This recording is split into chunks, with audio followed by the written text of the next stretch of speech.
Greetings and salutations, magical chemists. Today we're going to review oxidation-reduction reactions, otherwise known as redox. These are chemical reactions where electrons are transferred from one atom to another. If a substance accepts an electron, we say it's being reduced. But if a substance loses an electron, then it's being oxidized. It is also important to note that electrons are always transferred from the species that's oxidized to the species that's being reduced. Let's go ahead and see how we can determine what's being oxidized or reduced in a given chemical reaction. Oops, just kidding. I was getting ahead of myself. I almost forgot about the two most amazing mnemonics to help you remember what oxidation and reduction are. The first mnemonic is called oil rig, and it stands for oxidation is loss. And then, of course, reduction is gain. Loss and gain of electrons. Well, let's say instead of feeling oily, you're feeling ferocious. You could also use the mnemonic Leo goes grr. This stands for a species losing electrons is oxidized, but gaining electrons is reduced. I strongly recommend that you pick one of these and make sure that your brain can repeat it when necessary.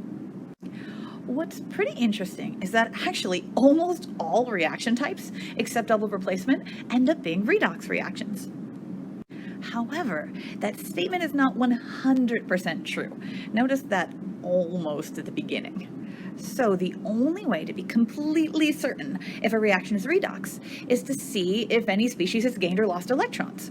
And the way we do that is keeping track of something called an oxidation state or number. If a chemical reaction does have a species that changes their oxidation number, then yes, it's a redox reaction. Okay, now we're ready to look at what the heck an oxidation number or oxidation state, same difference, what that actually is. The fun thing about oxidation numbers or states is that they're actually imaginary. What? We assign them based on a set of rules, and we use them to determine electron flow. Now, oxidation numbers are going to look a lot like the charges on an ion. However, they are not the same thing. I mean, in an ionic compound, technically, the oxidation number really does end up being the same as the ionic charge a lot of the time. However, oxidation numbers, unlike charges, aren't just for ionic compounds. They can be assigned to ionic and covalent compounds. Actually, and metallic. They can be assigned to anything. That's why it's so important to talk about oxidation numbers if you're answering a free response question, not charges. Okay, let's go ahead and see how you determine the oxidation state or oxidation number for a given atom and basically by itself or when it's in a compound. I'm sure you're excited to know that there are a list of rules. And yes, you get to memorize them, but I swear it is not as bad as it looks. Let's take a look about the order of priority in assigning oxidation states.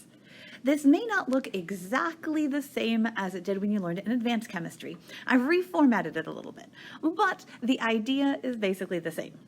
So the easiest things to assign oxidations to are going to be free elements and monatomic ions.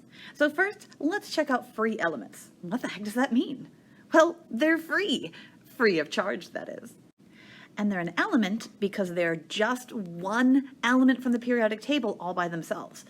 However, they can still be diatomic or, there's ozone. They could have three atoms bonded together, but notice, if you have, iron all by itself, no charge, oxidation state is 0 and charge of 0. Same with liquid bromine. It's two bromines bonded to each other, but it's just bromine and there's no charge. So once again, the oxidation state is 0. And the same thing with ozone.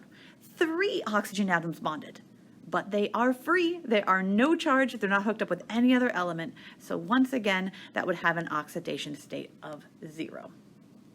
Monatomic ions are almost as straightforward. Mono is the prefix, of course, that means one. So we're talking about one atom, but it's an ion, so it has a charge. Well, if it has a charge and it's all by itself, its charge is its oxidation state. There is something slightly weird that chemists do here. So for instance, if you have gold with a 3 plus charge, notice that the charge is written 3 plus. Well, the oxidation number is actually written as plus 3. Is it tragic if you flip it? No, but that's the way that chemists do it, so that's the way we're going to practice. Same thing with sulfide. So we had an ion of sulfide with a 2 negative charge, which means its oxidation state is -2. And yes, you have to put a positive or a negative. You can't just put like 3 by itself. So we need the positive sign. So those are the elements in the monatomic ions, but what about atoms that are in a compound? Atoms that are bonded to another element? Well, it turns out this is kind of similar to forming ionic compounds, and all the ions together have to add up to 0 for neutral charge. Well, now it just applies to everything. If you have a neutral compound, when you add the oxidation states of all the atoms in that compound, they must add up to 0. But notice the key there is a neutral compound. It's a charge of 0, so oxidation states add up to 0. Of course, polyatomic ions are still a thing. So if you have atoms in a polyatomic ion, it has a charge. Well, all of those oxidation states have to add up to the ion's charge. You might be thinking, okay, that's great, but how the heck am I supposed to figure out what those oxidation numbers actually are? Well, it's kind of funny. Okay, oxidation numbers are not ionic charges, but they kind of act like them. So many times, not all, but many times, the oxidation number of an element will actually be the same as its common charge in an ion. So notice that I have listed metals and nonmetals here, and they are in order of priority, and this order matters. The higher up an element is in this list, the more likely it is to get an oxidation state equal to its common ionic charge. So like group 1A, alkali metals, you're like, oh, an alkali metal, of course, it's got a +1 charge. Well, 99% of the time, actually, who am I kidding? Pretty much all the time, the alkali metals win since they are at the top of the priority list. If you have an alkali metal in a compound, you absolutely know what its oxidation state is. And as you can tell, the rest of these numbers are very much what you would think they would be based on charges. The alkaline earth metals, commonly +2, the boron family, commonly +3. Now, once we get to nonmetals, there is something sneaky. This is honestly the one thing that you will probably have to memorize because it is unique from ionic charges. Fluorine, hydrogen, and oxygen. Now, okay, to be fair, the oxidation states that they want to hold are indeed the same as their common ionic charge, right? Fluorine's a halogen, -1, hydrogen +1, oxygen -2. But they are higher on the priority list than any other nonmetal. So you do have to remember, so metals are first, and then fluorine, hydrogen, oxygen, and then you have the halogens and the oxygen family and the nitrogen family. One way to remember the fluorine, hydrogen, and oxygen order is to remember that they always go in the same flow. So fluorine, hydrogen, oxygen, if you throw an invisible L in there, looks like flow, which kind of sounds like flow. That's the best I got. Feel free to come up with anything that will help you remember these. Now, a couple of helpful hints that I would like to point out down at the bottom. Well, you'll notice group 4A, carbon family, and transition metals. They're not on this list. That means you always have to solve for them to figure out mathematically what their oxidation state would have to be. It's just like solving for the charge on a transition metal that has a variable charge. Now, when you're in a balanced equation, coefficients absolutely do not do anything to oxidation number, so you can just ignore them. And one of my favorite tricks, you can split up ionic compounds into its ions to figure out the ions, like basically use the ion charge to figure out the oxidation state. And I promise I will show you how to do that. Speaking of which, let's go ahead and try some examples to see how these rules actually work.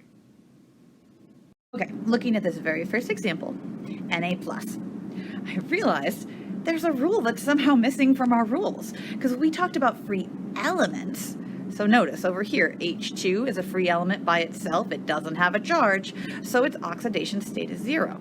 But we never talked about free ions, because this one is an ion with a charge. So let's add one more quick rule to our oxidation rules. Free ions, their oxidation state is just equal to their charge. Easy peasy. That means the oxidation state of an Na plus ion is just +1. Unlike with charges where we just say plus, for the oxidation state you literally put charge and number, so +1 and -1. For the third example, we have a compound, but notice sodium sulfide is an ionic compound, so we already know that sodium is an alkali metal, has a charge of +1 in this compound. Sulfide, which is in the oxygen family, has a charge of -2. So that means the oxidation state of sodium, its charge is +1, so the oxidation state is +1. For sulfide, its charge is 2 negative, so the oxidation state is -2. Yeah, I know, charges we write backwards, oxidation states we write normal. I don't know why that is. Yes, it's kind of annoying. Let's try a couple that are a little more interesting. So C2H4 is not ionic, so you can't go based on charges. However, we can go back and look at our list of rules and use that to predict what we think the oxidation state should be. Okay, well, hydrogen, hey look, hydrogen's predicted to be +1. Well, what about carbon? The carbon family is not mentioned in any of these rules, which means you have to work backwards to solve for the oxidation number of carbon or any element in the carbon family. Let's see what that looks like. We know that the oxidation state of hydrogen is +1, just based on our normal oxidation rules. And then you notice C2H4 does not have a charge, which means it has a charge of 0, right? That means when I add up the 4 positive charges from hydrogen to whatever the heck the oxidation number is for carbon, well, it has to add to 0. So I'm literally just saying whatever the oxidation number is for carbon, that's what I'm calling X. So I've got 2X plus 4 equals 0. If you solve for X, of course, the oxidation state of carbon must be -2. So that is your final answer. The good news is you don't have to write out any math. If you can do this in your head, that's great. You will never, this is one of the few places in chemistry where you will not be asked to show your work. Let's try that for a polyatomic ion. Ooh. So Cr2O7 with a 2- charge. When you add up the oxidation states for both chromium and oxygen, they have to add up to -2. Now, if we go back to our list of rules, you'll notice chromium isn't on there. None of the transition metals are. But we do have oxygen. So we're going to work backwards, just like we did in the last one, to solve for what the heck chromium would have to be, considering that oxygen is going to have a -2 oxidation number. There are 7 oxygens in the dichromate ion. So 7 times -2. And then notice that there are 2 chromiums, so I have 2 times X. Again, the oxidation state of chromium being X, because I don't know what it is. And then you just do some very, very simple math, right? 2x, minus 14 is going to be equal to -2. And that means 2x will be -12, so the oxidation state of chromium must be, +6. My bad. One of the ways at a glance I realized I automatically made a mistake there is that if the oxide was negative, the chromium had to be positive to balance it out. So the chromium oxidation state here is +6. Conflict resolution practice. So what do you do if the rules don't agree? For instance, in SO3 2-, sulfur and oxygen are both in group 6. So if you look at your rules, oxygen, of course, says it's -2, but so is any element in group 6A. So you can't make them all negative. If you made the sulfurs and all the oxygens negative, they wouldn't add up to -2. It would be -8, and that wouldn't work. So this is why the order of the rules is so important. Whichever one is higher on the list gets priority? Well, oxygen is higher on the list, so sulfur does not get a -2 oxidation state. Only oxygen does. And then to figure out the actual oxidation state for sulfur, you are going to have to, oops, I wrote the -2 on the wrong one. You're going to have to solve for sulfur, just like you would if you didn't know the oxidation state, like it was carbon or something. This time, you only have one sulfur to solve for. And when you combine it with the 3 oxygens that are -2, it has to add up to a -2 overall. Since x minus 6 has to equal -2, the oxidation state of sulfur, or X, in this particular polyatomic must be +4, not -2 like the rules say. Okay, hopefully this is starting to make a little bit of sense. So if you're feeling brave, go ahead and pause the video and try hydrogen peroxide on your own. And when you are ready to check, unpause the video. Okay, just like always, we start off with the rules that are kind of suggested by our normal ionic charges. And that would imply that a hydrogen would normally be +1 and an oxygen would be -2. But you always need to check to see if that actually works. In this case, well, 2 times +1 plus 2 times -2 does not equal 0. That means one of these two must be wrong. Well, which one gets to keep its preferred oxidation state? The one that's higher on the list. So let's check it out. Surprisingly enough, hydrogen beats oxygen. So oxygen in almost every compound has an oxidation state of -2. But when it's paired up with hydrogen and hydrogen peroxide, it does not. Instead, you have to solve to figure it out. Hopefully you can see that since you need to cancel out the 2 positive ones, the oxygen in hydrogen peroxide will actually have an oxidation state of -1. And now the oxidation states add up to 0, like they should in a neutral molecule. Okay, sometimes we get even more complicated. So for instance, you could have an ionic compound with a polyatomic ion inside. I strongly recommend, if you have an ionic compound like this with a polyatomic inside, that you actually break it apart into the 2 separate ions and do the oxidation states from that. So this is where it is important to recognize that perchlorate has a -1 charge, which means ionic compound. Since the iron is hooked up with 3 perchlorates, well, that gives us 3 negatives to cancel. The ion has a +3 charge in this compound. You might be thinking, but wait, how does that get me to the oxidation states? I mean, you're not done yet. Now, for the iron 3+ ion, of course, that one's easy peasy. It has a 3+ charge, so that means it has a +3 oxidation state. But for the perchlorate, you gotta work for it. So I think you should try this one on your own. Let's see if you can figure out the chlorine and the oxygen. And then when you're ready to check, unpause the video. All right, did you get a +7 for the chlorine and a -1 for the oxygen? Wait a second, a -2 for the oxygen, what am I thinking? I was having a flashback to peroxide. But as we looked at in the very last problem, oxygen almost always wins. Only hydrogen and fluorine are higher in priority. This time, all the rest of the halogens other than fluorine are lower in priority than oxygen. So oxygen wins with its -2 oxidation state. Remember, the glory of oxidation states is this is one of the few things in chemistry that you don't have to show work for. You just have to show the answer. All right, one more. Sometimes you might not be able to break it apart into a polyatomic ion that you know and recognize. So for instance, here I have hydrogen and selenium and oxygen all together. So 3 separate elements. What I'm going to do is I'm going to follow the rules in order of priority, and then I'll solve for whichever one has the lowest priority. So probably you remember, both hydrogen and oxygen are pretty high on the priorities as far as nonmetals go. So selenium is the one we're going to solve for. So I'm going to assign the 2 that are higher in priority. The hydrogen is its +1, which is preferred. The oxygen is its -2, which is preferred. And then I'm going to go ahead and treat the selenium as an X and do a teensy bit of algebra to solve. since this is a neutral compound, everything has to add up to 0.